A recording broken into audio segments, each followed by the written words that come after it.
because it was considered to be for your own good.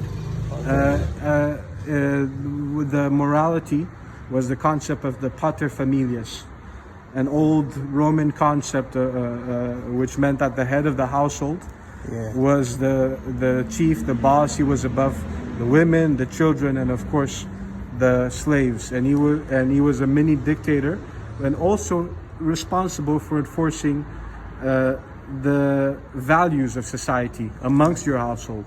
And slave owners were responsible for making sure that slaves adhere to Catholicism, and didn't practice any deviant rituals. Okay, so that means, let's just be clear. So basically what they did is that anything that you learned before, say spirituality, it will be wiped away because it was classed as negative.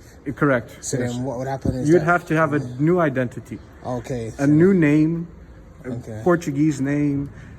Some slaves who ended up in, for example, North America had Latin names, but then were rebaptized because now they had Protestant owners.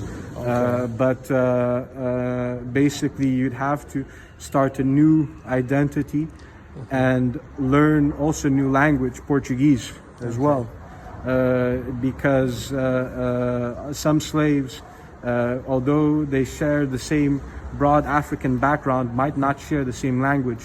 And in a colonial setting or in Portugal, they would have to learn Portuguese as the lingua franca, as the language to speak amongst themselves as well, or develop Creole languages as well.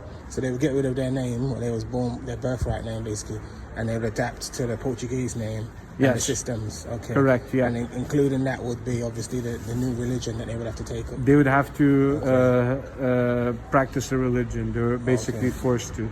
But then interesting fact is that the only people in Portugal or in the Portuguese Empire that couldn't own slaves were Jews and Muslims, because slaves were all baptized Catholic.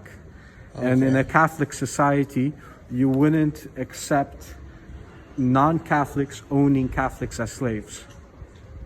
Well, that's weird. So that means that that means that even the prostitutes, if they were Catholic, could own slaves, but Jewish or Muslim merchants living in Lisbon couldn't own any slaves themselves.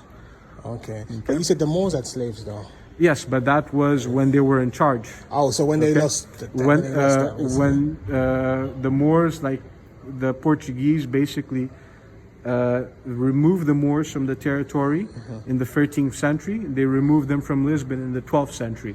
And in the Algarve in the south in the 13th century. So everything from then, it's the Portuguese in charge. So they just wiped everything and started again, basically. Well, they didn't start again. They inherited, the different elements I mentioned, but they basically changed some rules.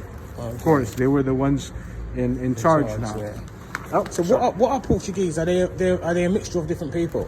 Yeah, they have a big mix, and we know from DNA testing done by army recruits or done to army recruits that the further south you are in Portugal, the more likely you are to have an African ancestor.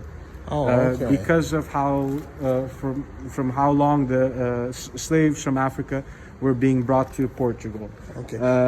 Yes. Any questions? So are Portuguese, are they Spanish as well? We share some common ancestries with Spanish people, but I would say that Portugal is more defined by its experience with Africa and Asia, whereas Spain is more defined by its experience in Latin America and South America. Do you think that's because it's a port state, basically? Well, it's where we expanded to, basically. It has to do with the Treaty of Tordesilhas, the areas that Portugal colonized, and the people that we brought to Portugal. Whereas in Spain, because of the Treaty of Tordesilhas, they focused more on colonization of the Americas, whereas Portugal focused more on trade with Africa and Asia. Yeah. Okay. Yeah.